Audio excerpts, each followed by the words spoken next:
Welcome, survivors, burnout community, and those just interested. It's Kelly Booboltz, trainer, author, speaker, and your burnout prevention mentor. Burnout is not taboo. It's our reality in this chaotic, fast-paced world. But we're not going to let it drive the narrative to our stories. We're going to do something about it, so let's dig in.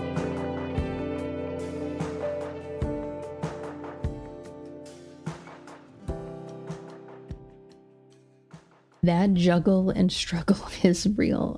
When school picks up, when you start just trying to rush out the door in the morning, when you get back from work and you just got backpacks and dinner and demands and homework, and then maybe showers and baths, and then it's like bedtime. You didn't even get time in your day to breathe. Ask how people's day were.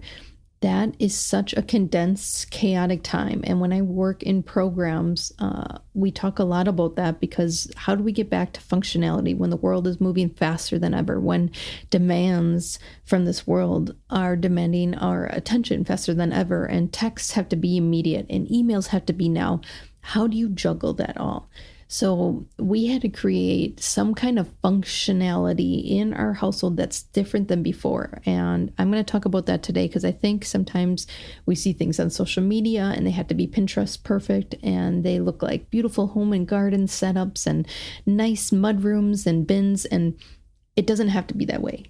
It has to be functional. So I want you to focus on functionality, because what I'm going to tell you next is it's not perfect, but it works for us. And hopefully maybe pieces of that can work for you in your busy household. So the first thing that we did is who owns what? Because when you're exhausted at the end of the day, and then you have to figure out who's going to do this and who's going to do the dishes and who's going to make dinner and who's going to make lunches, it just became so exhausting when you already have decision fatigue. And if you don't know what decision fatigue is, it's someone just make a decision. Someone just do this. And you made so many decisions before you even left for work in the morning. And then you made decisions all day at work. And now you have to make more decisions. And depending on your kids' ages, that can be a heavy load. And I know that it comes in different forms. In little kids, it's because they're not independent enough. In big kids, it's just out of defiance and figuring out what do they actually need and want. So that mental load is heavy. So we had to establish owners. Who's going to do lunches? Who owns lunches? Who owns dinner either tonight or all week long? Who owns the dishes? My kids are able to do certain things after dinner, like put their plates in the sink now without, breaking everything. They can maybe even load the dishwasher depending on the meal we had. Depending on, again, the thing we cooked, they can even do some dishes. But what's going to be the flow of the night, so you don't have to dictate and boss people over and over and over again? When you're the boss and the leader at work, at least you get paid for it with all that exhaustion and decision fatigue. But when you're the boss at home, you don't get paid for it. It's exhausting. So who owns what? The other thing I want you to do is establish a sleep routine. So if you are going to put your kids to bed at 8 o'clock, what is the routine right before that? Because kids are actually routine creatures. They actually succeed in structure, loose enough where they can think on their own and decide, but tight enough where they know 1, 2, 3, A, B, C. And so what is that sleep routine? Make it simple. Don't make it long. Ours is brush teeth, grab a book, bed. That's it. 1, 2, 3. And they know what to do. Sometimes it's a little bit of a fight, but in general, they know it's 1, 2, 3, A, B, C. And then in the morning, I actually have the older kids who can kind of write out what is the morning routine. And again, it's the same morning routine, but it's to get them to start critically thinking and making decisions. Okay, I have to go to school tomorrow morning. What do I need to do before school? 1, 2, 3. A, B, C. And it's funny because we started writing this on a big whiteboard, and this is where I'm going to get from that Pinterest perfect to just functionality. I have a big whiteboard for training, and it's kind of marked up. It's got some dents in it, and we just set it up in the living room on the side. It is not feng shui. It doesn't go with my decor. It is functional, and they love it. They randomly write on it. They write things that they want to do for the weekend on it. And it's just become into play in our life, which has been interesting that the whiteboard has not been in this room before. And now it's just part of our function.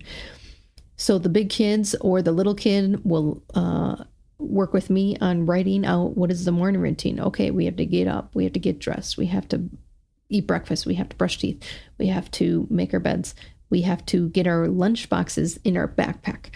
And why I say that is because one day they forgot to write that down. And I went to go grab the backpacks and they were pretty light. And I was like, oh my goodness, we don't have our lunches in the backpack. And without writing it down, they just kind of like blew it off. So now we ask the question, what are we missing? And again, it gets them to critically think. So when you think of, your best workers, when you think of your best employees, when you think of your best, friends and people in your life that have just been there, they have these critical thinking skills to say, what is next? What are we missing? Follow up. And so it all starts here in this developmental stage. And I don't mean to get like too far ahead in kids' development, but it's really cool to see them own the morning. I own nothing in the morning besides getting breakfast made, and they own everything else. 1, 2, 3.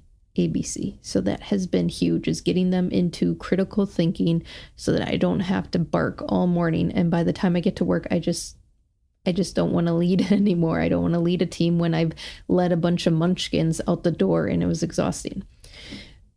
So shifting those household roles to owners of things, prepping for the week, having some of that responsibility shift over to the kids in which they're responsible in their age ranges, critically thinking, what do I have to do at night? What do I have to do in the morning has relieved me to have time in the morning to enjoy my coffee, to giggle and have fun with the kids in the morning instead of go, making all the decisions.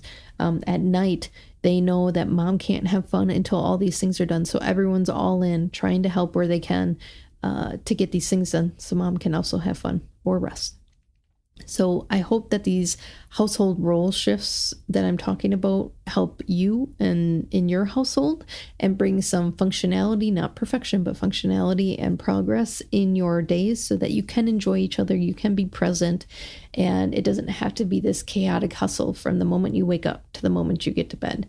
And as we continue this vlog series, I hope that you know that your energy is power, and staying intentional and following that energy and coming back here to fuel your journey is going to help you aid in making those long days just a little bit more exciting, a little bit more full of curiosity.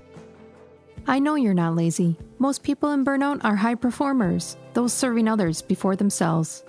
Don't discount this step today, the action in which you focus on your self-growth. Piecing together the puzzle is half the journey. Rediscovering yourself, energy, and establishing new habits is the other. Do not underestimate the untapped inner strength inside you. Explore more resources on my website to move from zombie mode back to liveliness. See you soon.